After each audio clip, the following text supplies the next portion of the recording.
Assalamualaikum warahmatullahi wabarakatuh. Berjumpa lagi dengan kami di channel Sajadah Kiai. Kali ini kami akan membahas kisah Sabit bin Qais, sahabat yang berwasiat setelah kematiannya. Sabit bin Qais ikut dalam peperangan Rasulullah selain Badar. Dia menerjunkan dirinya di dalam peperangan demi mencari syahadah yang telah diberitakan Rasulullah kepadanya. Dia yakin dirinya akan mendapatkan syahadah yang dijanjikan.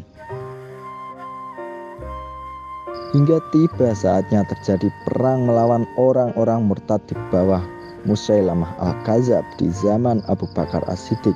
Saat itu Sabit adalah panglima pasukan Ansor, sedangkan Salim Maulana Abu Hudzaifah adalah panglima orang-orang Muhajirin dengan panglima tertinggi Khalid bin Walid. Di setiap medan laga dalam perang itu terlihat keunggulan pasukan Musailamah al-Kadzab atas pasukan kaum muslimin, sehingga mereka mampu menembus markas Khalid bin Al-Walid dan hampir saja membunuh istrinya, Ummu Tamim. Bahkan pasukan mereka berhasil memotong tali-tali pengikat tenda markas dan memporak-porandakannya. Saat itu Sabit bin Qais melihat kelemahan kaum muslimin yang membuat hatinya bersedih dan teriris.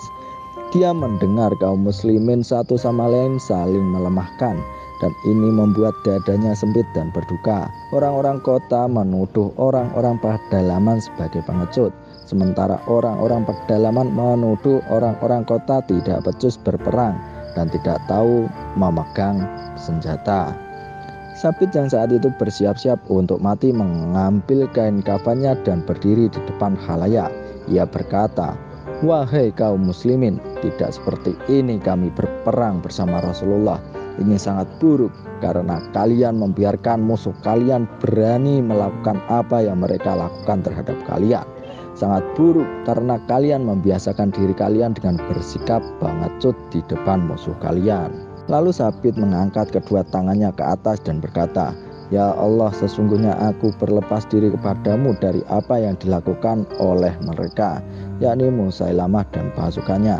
Aku juga berlepas diri dari apa yang dilakukan oleh kaum muslimin." Kemudian Sabit merangsek maju layaknya seekor singa yang terluka, bahu-membahu bersama para sahabat yang mulia lainnya. Al-Bara bin Malik al-Ansori, Zaid bin Al-Khattab, saudara Amirul Mukminin Umar bin Al-Khattab, Salim Maulana Abu Hudzaifah, dan orang-orang mukmin angkatan pertama lainnya. Sabit menunjukkan kepahlawanannya dengan gagah berani. Hal itu menumbuhkan semangat tempur di hati kaum muslimin dan mulai membuat orang-orang musyrikin cemas dan ketakutan. Sabit terus berperang menebaskan senjatanya ke segala arah hingga luka-luka menghentikan aksinya yang patriotik. Dia tersungkur di medan peperangan dengan sangat tenang sesuai apa yang telah Allah tetapkan untuknya berupa gugur sebagai syahid. Gugur sebagai syahid dengan dada tentram karena Allah mewujudkan kemenangan besar bagi kaum muslimin. Dalam perang ini Sabit memakai baju besi yang berharga. Seorang laki-laki dari kaum muslimin melewati jasadnya, melepaskan baju besi tersebut dari tubuhnya, mengambilnya untuk dirinya. Di malam kedua dari gugurnya Sabit, seorang laki-laki dari kaum muslimin bermimpi bertemu dengannya. Sabit berkata kepada laki-laki itu, "Aku adalah Sabit bin Qais. Apakah kamu mengenalku?" Laki-laki itu menjawab, "Ya." Sabit berkata, "Aku berwasiat kepadamu, jangan berkata bahwa ini adalah mimpi agar kamu tidak menyia-nyiakannya. Ketika aku terbunuh kemarin, seorang laki-laki dari kaum muslimin yang ciri-cirinya seperti ini melewatiku. Dia mengambil baju perangku dan membawanya ke tendanya yang terletak di paling ujung dari markas kaum muslimin dari arah ini. Dia meletakkannya di bawah sebuah bejana, lalu menutupinya dengan pelana. Datanglah kepada Khalid bin Walid, katakan kepadanya agar dia mengutus seseorang untuk mengambil baju besi itu, karena zirah itu masih berada di tempatnya.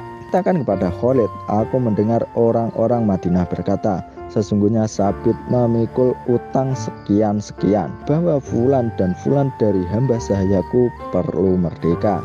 Hendaknya dia membayar utangku dan membebaskan hamba sahayaku. Laki-laki yang bermimpi itu terjaga. Dia langsung menemui Khalid bin Walid dan menyampaikan mimpinya.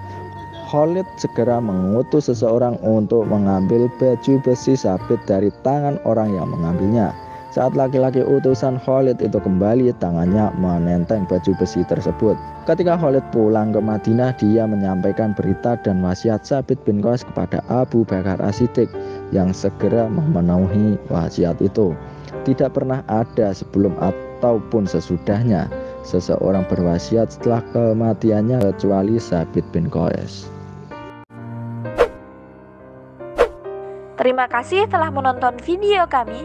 Jangan lupa like, comment, share, dan subscribe channel Sajadah Kiai, serta bunyikan loncengnya agar tidak ketinggalan video-video terbaru kami. Dengan mensubscribe berarti Anda mendukung channel kami, serta membuat kami lebih semangat dan konsisten dalam membuat video-video terbaru. Wassalamualaikum warahmatullahi wabarakatuh.